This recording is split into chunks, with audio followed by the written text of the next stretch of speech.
Hey everybody, welcome to another episode of Purple Insider. Matthew Coller here, and as you can probably tell, I did not leave Los Angeles, California right after the game, so I'm still here, but I have a lot of your fan questions to answer. We'll also have a recap of the Green Bay Packers and Pittsburgh Steelers game after that is over with on Sunday as well, and then I'll be back to Minnesota to start the prep for Vikings and Detroit Lions. So a quick update, we did talk to Kevin O'Connell again on Friday, and he said that Christian Darrisaw and Brian O'Neill should be expected to get back against Detroit, and of course JJ McCarthy is ready to start. So let's dive right into your questions. There are many following that loss to the Chargers. So the first one comes from Bailey, says maybe it's too early to be looking this far ahead, but what is the best, worst, and most realistic scenarios for the team for the rest of the season? Well, I think the best case scenario is really clear. It's that JJ McCarthy plays well. I think best case scenario within reason is probably off the table now, which would be that McCarthy steps back in, they win 8 out of 10 games, they're into the playoffs, they're taking down the Packers and the Lions on the final weeks of the season, and then off you go into the postseason the way that everybody dreamed it up at the beginning of the year. That does not seem very realistic or within reason now. So if we're talking about the best case scenario that actually has a chance to happen, I think we just start with the idea that JJ McCarthy could get into the game and play well down the stretch. Now, that might not be in the first game that he's going to play against Detroit, that he looks like the next franchise quarterback, but with 10 games left to go, the idea would be develop, get better, and that by the end of the season, you have a pretty good sense that you're comfortable going into 2026 with JJ McCarthy. All the rest doesn't really matter that much. If the defense doesn't play that well and JJ McCarthy does, that's okay at this point. You have to accept that as a potential result. If they do play well and they can win games, that's even better. But if McCarthy could turn a corner and even play well in 5 or 6 out of the 10 games to give them a chance down the stretch to compete in these games where you're not feeling like it was against the Chargers, where you're not getting blown out, where he's not getting sacked a bunch of times, where he looks like the type of quarterback that you would draft 10th overall and build the entire ship around, that is easily the best case scenario. It's also a realistic scenario. One of the things that's been so frustrating about the beginning of this year is just the fact that you only got to see JJ McCarthy for 2 games. And yeah, right now it's very easy to feel down on what you saw through those 2 games, or at least some of it through the 2 games. The end of the Chicago game was excellent, but is that any kind of sample size to work with, really? No, it's not. We can't judge anything that we saw out of 2 games. That isn't even close. But 12 games, if he can play the rest of the year and, of course, stay healthy, is a major, major part of that. But if he could play the rest of the year and we can walk away saying 6 of those games were somewhere between very good and excellent, then that's the best case scenario. And it is within reason. The most realistic scenario, unfortunately, probably is also the worst one, which is you're getting to the end of the season and you've seen a little bit of this and a little bit of that, and you're really not sure what you have in JJ McCarthy. And the plan in 2026 would be to have a quarterback competition, go into the offseason splitting reps, not really sure who's going to be the week 1 starter. At this point, having seen so little of McCarthy, but knowing they've got a tough schedule down the stretch, how little he has played of football since he left college, how far he has to go in order to be at a place where we know what he is, it's not that likely that we're going to be locked in 100% for sure McCarthy is the guy by the end of the season. And I think that that's the worst case scenario, that maybe they go 7-10, 6-11. The record's not bad enough to have the best draft pick, but it's also not good enough to be able to say, hey, wow, JJ McCarthy, great work toward the end of the year. And it's funny because the worst case scenario is not that McCarthy plays horribly, because if he does, if it's atrocious and they completely collapse and they win 5 total games, that's not even the worst case scenario, because in that case, you know that McCarthy is too far behind to trust him going forward. Doesn't mean his career is over, but it means that you can't go into 2026 with him locked in as your starter or not even close.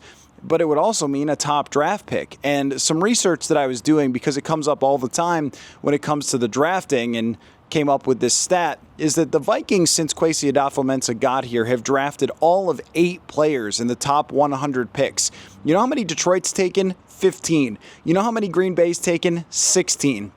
They need more young talent in the top 100. They need another top 10 draft pick.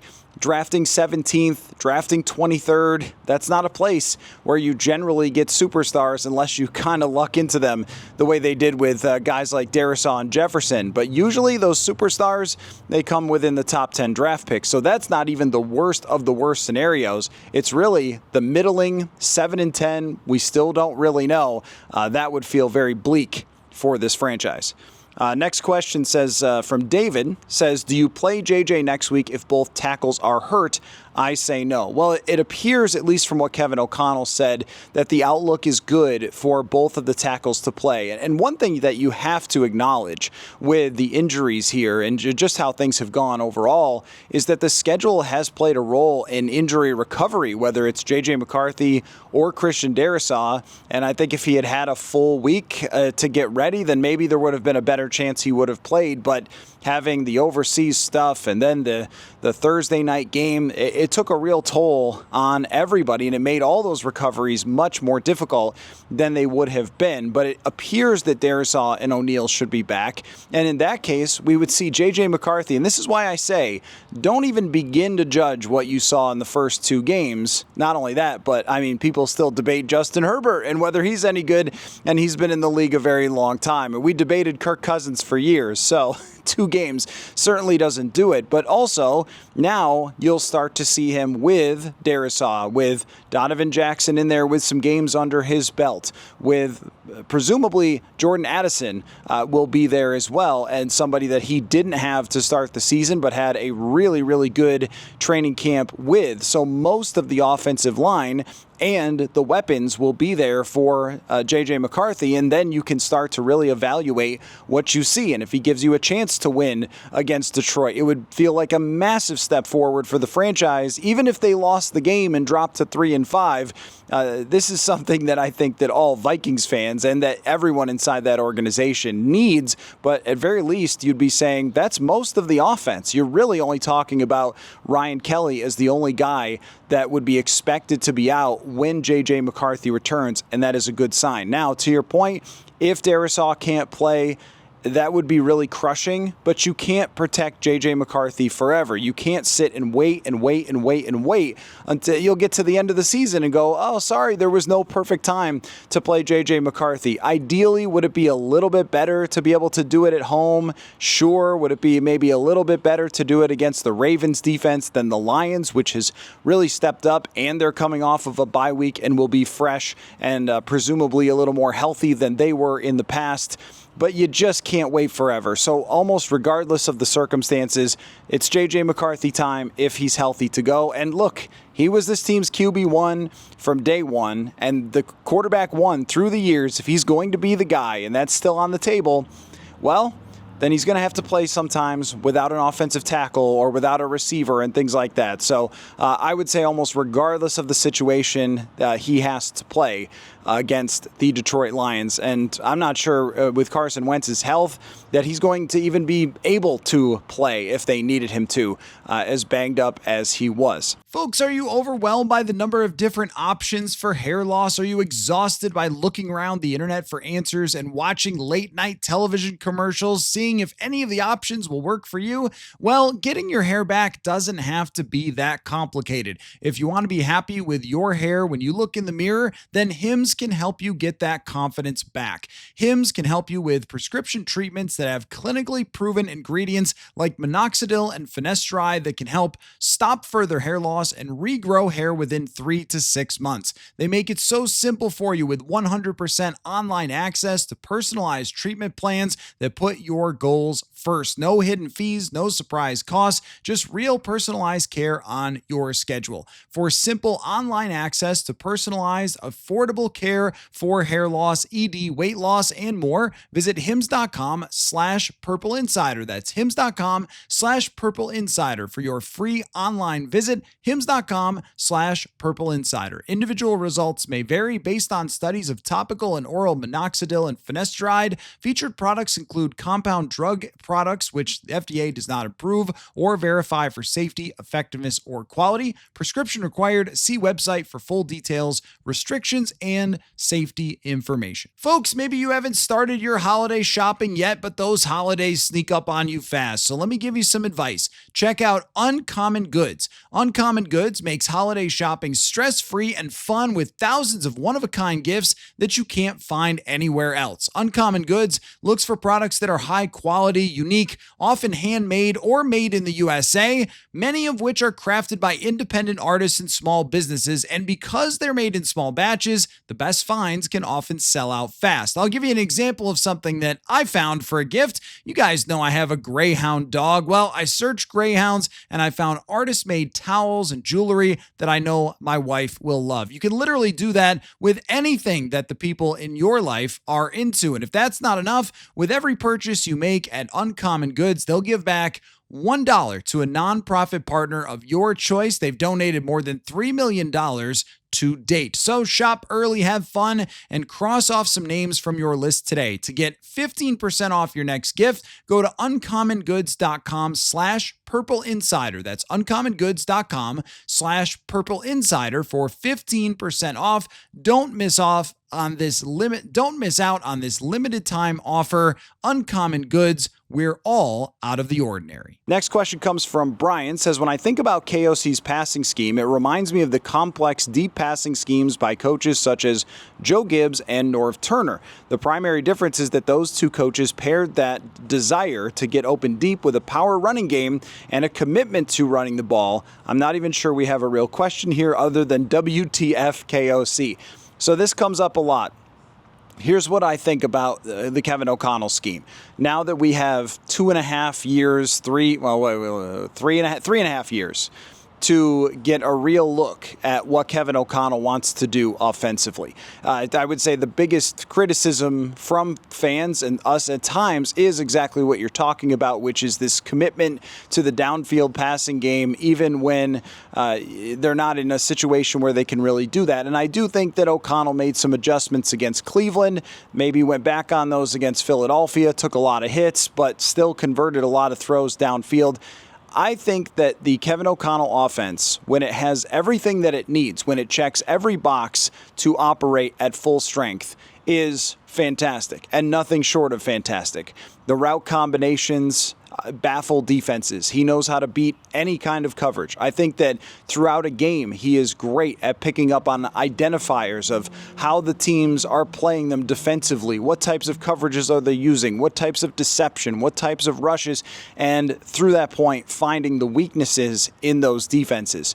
I also think that it has to have good quarterback play to operate. I think that goes for almost every single scheme, but probably experienced quarterback play is a real help when it comes to running the entirety of this scheme. Knowing how long it took Kirk Cousins to master it, knowing that Sam Darnold had been in the NFL for a long time and had been with the San Francisco 49ers for an entire year, which is, there's a lot of roots in the offense from San Francisco with this Vikings offense as well. So Darnold had kind of a precursor to joining this team to understanding what he needed to do. So I think it does take time and it does take experience. I think it takes blocking, which all schemes do, but this one takes really good blocking. And when I see, there are some better performances by Garrett Bradbury. Ed Ingram, I don't think so much, but Garrett Bradbury in New England. And it did make me wonder, is it just really hard on offensive linemen? Is it hard on the interior when the opposing team knows that you're going to be hanging on to the ball for a long time? And even when we look at the good performances by Kirk Cousins and Sam Darnold. Kirk Cousins left the 2022 season with broken ribs. He left 2023 with an Achilles tear, and Sam Darnold was playing all of last season with an ankle problem and something going on with his wrist, thumb, hand, whatever it might have been throughout that year. That is playing in the NFL, but the quarterback hits seem to rack up and rack up. So I looked this up. The Vikings are 7th in times sacked since 2022. I mean, that is very high considering that they've had some quality quarterbacks and quality quarterback play. The teams ahead of them are all terrible. It's like New England, who was terrible, and Cleveland and Chicago that had Justin Fields and Caleb Williams. The Vikings even being in that conversation for that high in sacks, I think does tell you a lot about how the quarterback has to hold on to the ball in this system. And if you can block it up, like the Los Angeles Rams did in 2021, where Matthew Stafford had the #1 pass blocking by PFF in the NFL, well, you could certainly do a lot with that. So I think what's absolutely vital to run the system would be that JJ McCarthy has to know it inside and out, has to have a lot of work with it through the rest of this season, and they have to be able to block it. As of right now, I don't think that you can really just snap your fingers and make a huge schematic change. I mean, you've been teaching these guys how to do this offense for how long? I mean, months and months and months and months. You can't just say, actually, guys, new scheme, here we go. That would be basically impossible. Now, I would say, well, you're going to have to maybe change things in the future, but that really depends on how it fits with JJ McCarthy. And I also am not sure that Kevin O'Connell is a guy that's going to change his stripes too much. He believes this offense works. It won 14 games last year. I don't think he's going to let a 3-4 start with a backup quarterback mostly playing say, actually, you know what? I'm changing my entire scheme. And that is something to keep in mind too, that we do have to remember that like this, we are prisoners of the moment here. A backup quarterback, tons of injuries, bad defense, and you're talking about a season last year where they were competing on the final day of the season to try to win the entire conference. So we can't entirely lose the thread and start just pointing at everything and saying it's wrong. But I do think that this offense needs certain things to really thrive, and you have to start questioning yourself when you are that high up in sacks after 3.5 years. To GM with the question here, with the trade deadline coming and after last night's performance, I would be on board with being sellers. That could change if we upset the Lions, but I still see no reason to believe that that would happen other than that it's the Vikings. What are your thoughts on being sellers and who are the tradable assets? So this is a little bit of the trouble with trying to be sellers if they lose to the Detroit Lions is there's just not a lot to sell. I mean, the main guy that I could see as somebody that you would move on from would be Jalen Nailor, because I think Nailor would have some value to another team as an experienced receiver. And I've also gotten the sense this year, as unfortunate as it is that we always have to go basically on just the numbers of catches and targets and yardage, but when you look at the tape, I mean, Jalen Nailor has been open this year. He's been an effective blocker for them this year. And I think other teams who study the tape and don't just pull up the box score stuff are going to see that, you know, this guy has been fairly effective, especially when we were, you know, questioning him a lot during training camp. I think he's done a very good job overall this season. So I think there could be something there. You're not going to get much. I mean, you're probably talking about a 6th-round draft pick or something like that, but maybe that could help a little bit when it comes to recovering some of the assets lost for Adam Thielen. And then it would also allow them to get a chance to play Ty Felton and get him some experience down the stretch. But aside from that, I mean, is someone trading for Javon Hargrave at this point?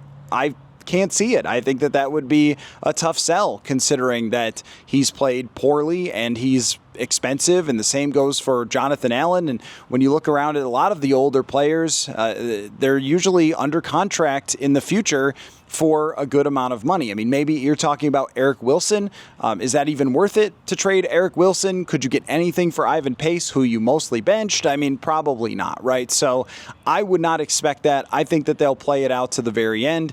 And I don't think that you want to start lopping off huge pieces off of a team that you want to evaluate. You want to see who is going forward with this team, because there are a lot of guys that are under contract going forward. So who is coming back in 2026 becomes a main question here. So I would not expect that it is going to be a very active trade deadline for the Minnesota Vikings. Bill, do you think that Flores has no faith in his guys, too overconfident in his scheme to get home, or he doesn't seem like the overly stubborn type? He has shown that he is malleable. No, I totally agree that he has shown that he is malleable and willing to change up a lot of things with his defense on a week-to-week basis. Like, that's really the entire idea, is to have a different scheme going into each week. But I do think that there's a few boxes that a Flores defense needs to check. And one of them is stopping the run, because a lot of it is built on, hey, it's 3rd and 7, it's 2nd and 9, it's 2nd and 10. And if teams are consistently playing on 2nd and 3, or just getting first down and 10, it could be run pass, or they're playing from as far ahead as they have, I think it's really difficult to do all of those things. I also think that when you have a defensive scheme that is built on swinging big, so swing for the fences. Think about the Minnesota Twins, for example. They hit all those home runs one year, then the next year they didn't hit the home runs and they didn't make the playoffs. And then they started talking, maybe we need to put the ball in contact a little bit more, put it in play, right? I mean, when you swing big, if you hit the home runs and you catch the right side of variance and you get a bunch of sacks and pressures and turnovers, you could be a top 5 defense. And that's what happened last year. When we look at, they were number 1 in interceptions. They were top 5 in sacks. I think they were even mid-pack in fumbles forced. So they did a lot in terms of those big splash plays. They haven't taken the ball away this year. They haven't gotten the sacks. They've gotten some pressures, but they haven't gotten the sacks. Also, when you do a review of last year, now that we have kind of some hindsight with that, and you go through the quarterbacks that they played and that they got a lot of those sacks and interceptions from, there wasn't a lot of great quarterbacks on that list. They picked off Kirk Cousins. They picked off Joe Flacco.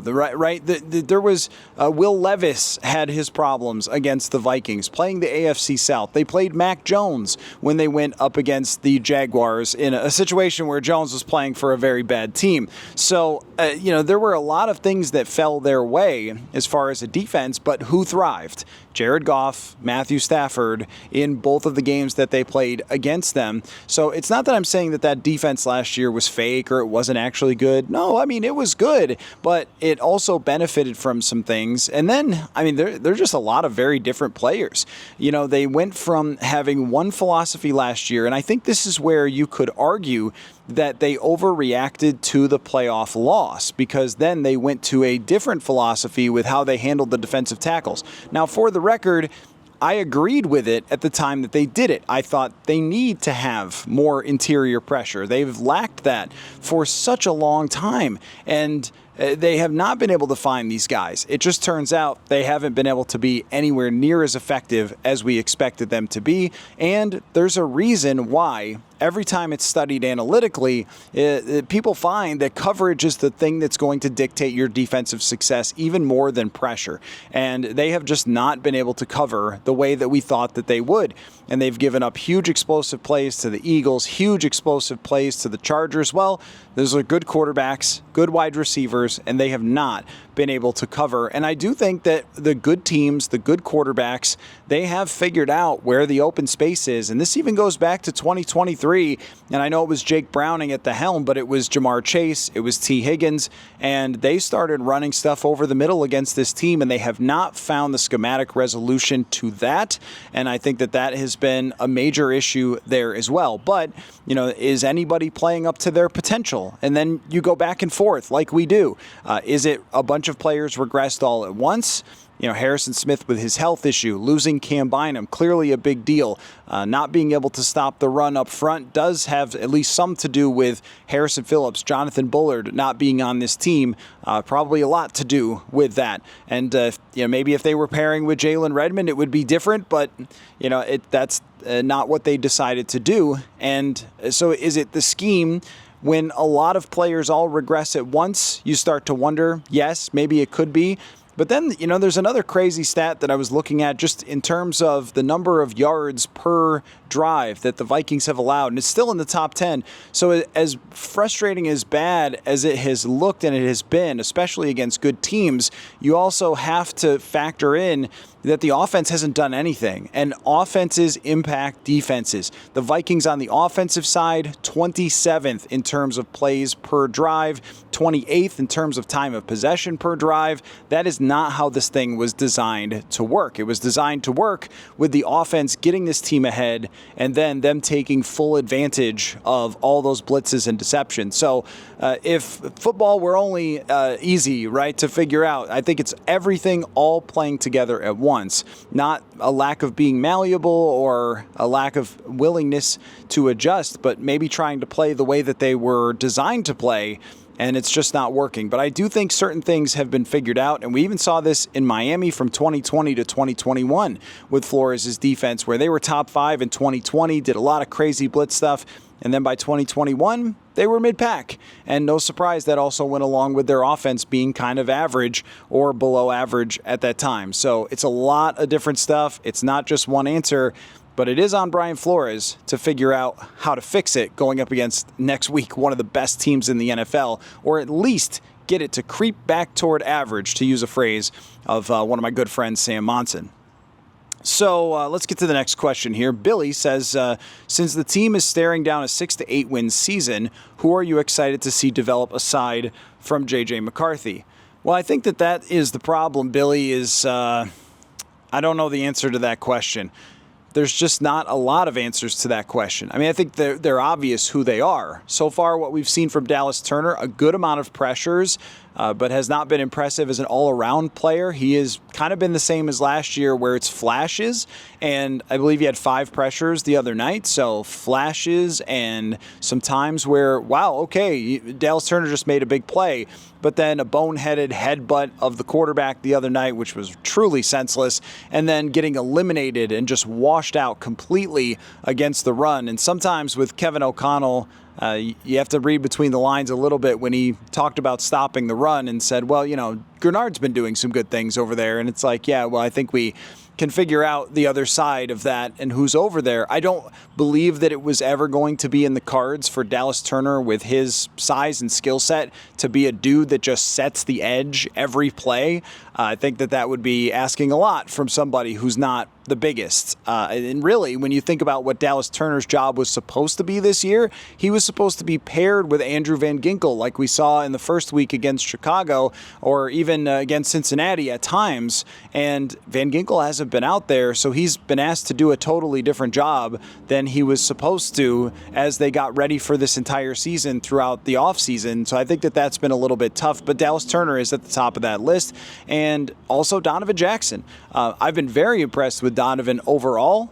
Can't say that it's been the best guard play ever, but if you can even survive in the NFL today at the guard position as a rookie, you're doing pretty well. And I think that his top moments have been really good. I think his character has been exceptionally impressive, playing through that wrist injury and battling the way that he did there. That was really something to see from him. A very intelligent kid that I think has a great chance to grow as the season goes along. Levi Drake Rodriguez, Jalen Redmond. But aside from that, I mean, I think they need to see something from Theo Jackson also, where we've seen very little in terms of playmaking from him.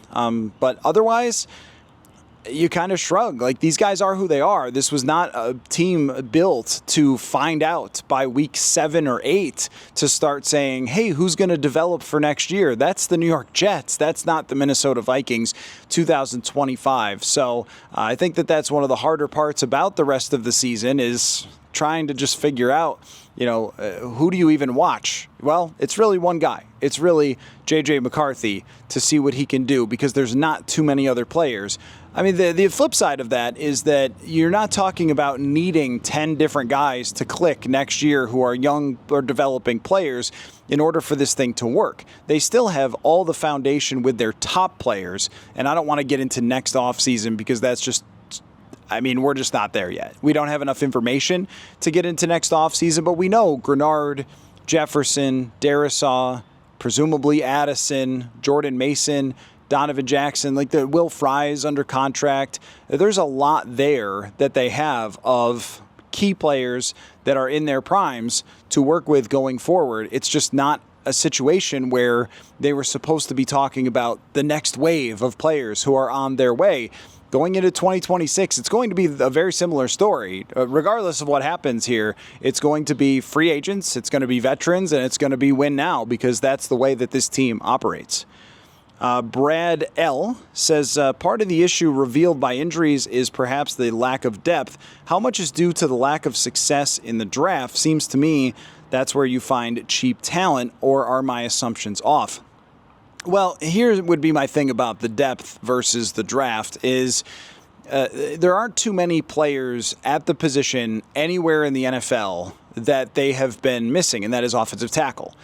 There are no good swing tackles. Think about, they've tried a lot of them through the years. They've tried developing them. They've tried signing them. Rashad Hill was as good as it gets for a backup tackle. And then go through the other teams in the NFL and tell me which media, which fan base is jumping for absolute joy because their backup tackle is playing so well. And the same goes for backup center, which I think is actually the hardest position probably in the NFL to replace, because there are maybe 7 to 10 exceptional centers in the NFL, and then there's a handful of other ones that you can survive with, and maybe 10 that are barely playable. It is an incredibly difficult position, especially with the amount of pass rush that is centered on rushing up the middle these days. I mean, that's just where everything is being attacked, and we've seen that since Blake Brandel came in, that opponents are just crashing the middle and causing all sorts of problems for the Vikings offense. I mean, I don't know, they drafted Juergens. That was somebody that they hoped could fill in, and I didn't think was doing a terrible job, but then they believed that Brandel was a little more intellectually fit for that because of his experience. They may go back to Juergens at some point as the player that they've been trying to develop, but that's a hard one. There's not a first-round center sitting behind your starting center most of the time. And when we go to some of the other positions, some of them were players that they developed and hoped would be stepping up into this type of role, including someone like Theo Jackson, who they've developed for a couple of years. That hasn't really been that problematic of a position, I suppose, but they had to shuffle things around. Metellus is another guy that they developed, Redmond, Rodriguez. I mean, really, it's that they don't have blue chip players who they recently drafted that are taking up the star positions. I don't think that there's a lot of teams that have great depth anywhere. Do we see fourth string defensive tackles starring? Not too often. And if they do, the team wins the Super Bowl like the Philadelphia Eagles last year with their rotation.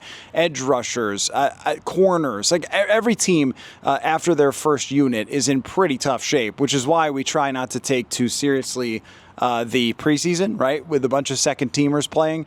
But I think that it's much more of, if you haven't drafted a defensive tackle that can be a star. If Dallas Turner isn't clicking, which so far I would not say that he has.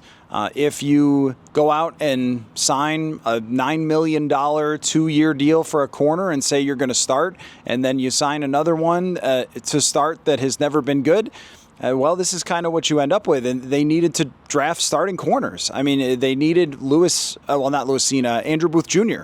to click, or they needed, they're trying to maybe rely on undrafted guys like Zamiah Vaughn or Dwight McGlothern, but they're not putting those guys in the game over Jeff Okudah. So, I think that that has been really the problem there, is just even hitting on the starters. I mean, depth is just hard to work with. Trying to say, hey, Walter Rouse and Justin Skol, you go out there and take on, Khalil Mack. Like, it's probably not going to happen all that well. But it's really hitting on some of those starters so you don't have to make the bad bets. And that's what we've really talked about a lot, is the bad bets. And if you only draft 8 times in the top 100 in 3 drafts, what are your chances? I mean, if you hit on an Addison, a Jackson, and Turner is at least startable, okay, well, let's even call that 3 out of 8. But, I mean, that's not even the worst rate for a 100 player, but you only took 8 shots. If you hit on 40% of them, well, you're not going to have that many starting players. So I think that if they had the one thing that they were really going to talk about regretting, it would probably be just all the draft picks that they have either traded away or foregoed, or when you spend all this money in free agency, you end up with not getting compensatory picks either. And you guys know how it drives me crazy to talk comp picks, but it's a reality that if you're always spend, you don't get the comp picks that other teams do that let some players go and are not spending as big in free agency. So they have not, I think that when Kwesi Adofo-Mensah got here, we had certain ideas of how they would handle their assets that in some ways turned out to be right, which was the teardown and allowing players to leave and being right about that. But one thing that I've been surprised by over the years is that they did not go all in on trying to accumulate as many draft picks as possible, and instead basically just said we're going to use those draft picks for current players, including the TJ Hawkinson trade, which has not overall, I think, been a success. So when you include the contract that he had to be paid afterwards. So, when you talk about the Lions, when you talk about the Packers, they accumulated a ton of draft capital, and you're going to hit on a lot more players when you just have a lot more draft picks. So sorry that went down quite a road there, but when the draft comes up, I think we need to remember that their overall strategy has been you're going to get from point A to point B as fast as possible, competitive rebuild.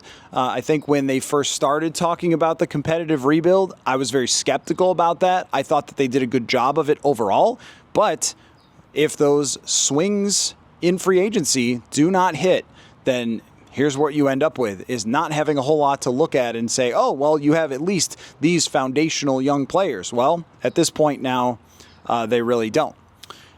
Okay, a couple more here before we wrap up. Let's see. Pete says, I remember you mentioning during a chat over the summer that the Wilfs expect to be in the playoffs and compete for championships on a yearly basis. That does not seem to be in the cards for this year's team.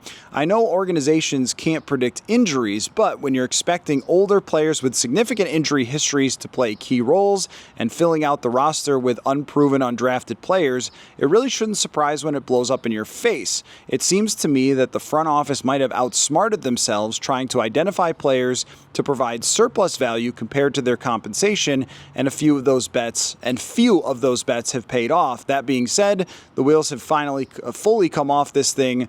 What does accountability look like from an owner's perspective? Well, okay, so there's a lot there. Yes, that is a major part of it, the fact that the ownership is not willing to go to the bottom. And this is not an I told you so at all, because look, I mean, I've thought that they did a good job on the whole with the competitive rebuild going into this season. I thought that we all probably looked at this roster on paper and said, I mean, look, this thing is as good as anybody. And that's why I've brought up Mike Clay and his positional rankings and, different analysts who looked at this roster and said, okay, you're not just being like too close to the situation and giving them too much credit. But no, this roster really is very, very good. But I go back to a show that I did after Seth Walder of ESPN gave them some really bad grades on their free agent signings. And a lot of it was, hey, I think if it clicks, this is going to be a lot better than he's grading these signings, like as the whole. And you can overpay when you have the rookie quarterback contract and all that stuff, right? But I also said at some point, there's a risk factor here that if a few of these don't hit, you are in a lot of trouble. And that all ties back into 2022 and when they took over, that you had a couple of different ways you could go. You could go in a direction where you are going to the bottom and you're moving on from Kirk Cousins and you're maybe playing Marcus Mariota or something and trying to sort of get through the season, get high draft picks, trade away players, accumulate as many picks as possible, and then go from there. And they decided that wasn't the way they were going to do it. They had a really fun 2022 season that ultimately was not worth it based on the smoke and mirrors of that year of surviving at the last second time and time again and then losing in the playoffs to a mediocre Giants team. Like that ultimately didn't end up being worth it. And I thought they did take a better approach, but even when you trade in the middle of that season for TJ Hawkinson, like there's a draft asset in 2020. 2023, they don't trade away Danielle Hunter because they thought, we're 500, we can still get into the playoffs. I think some short-sightedness in both of those areas has sort of come to roost, if you will, with the entire roster. And yes, I mean, missing on the 2022 draft class has a huge impact on that. But I think it also had a ripple effect of them saying, well, we don't hit on these draft picks anyway, so let's trade them for players. And let's, instead of trying to accumulate lots of them, like let's try to turn them into veteran players, which again makes a lot of sense in the situation you're at with the young quarterback. But the one problem they ran into here is, well, the young quarterback hasn't played, so that's one. But the other thing is that if you knew that the young quarterback was good, then that would be maybe a different story.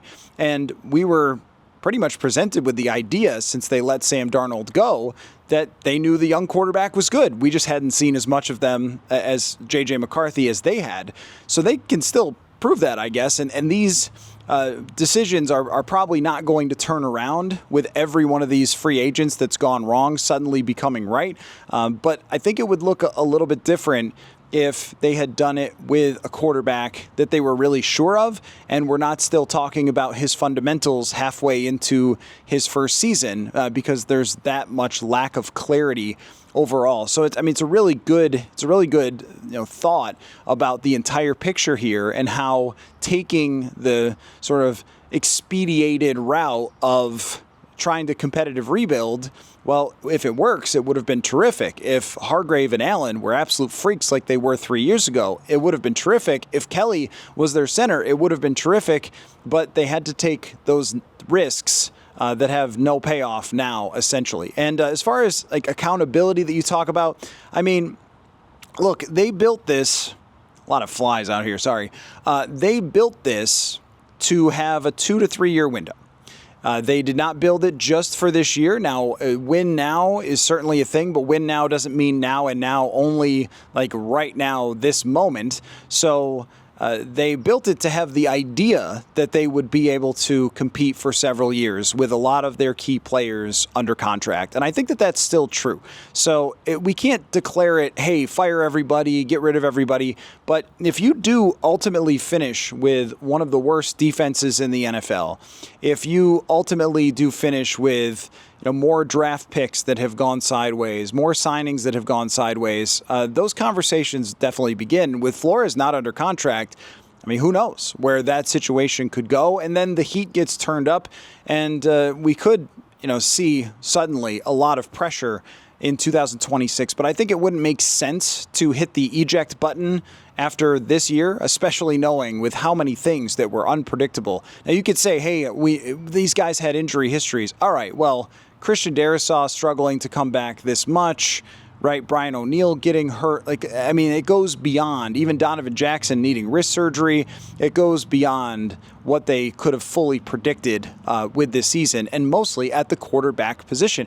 One thing we need to not lose sight of is teams that play backup quarterbacks lose.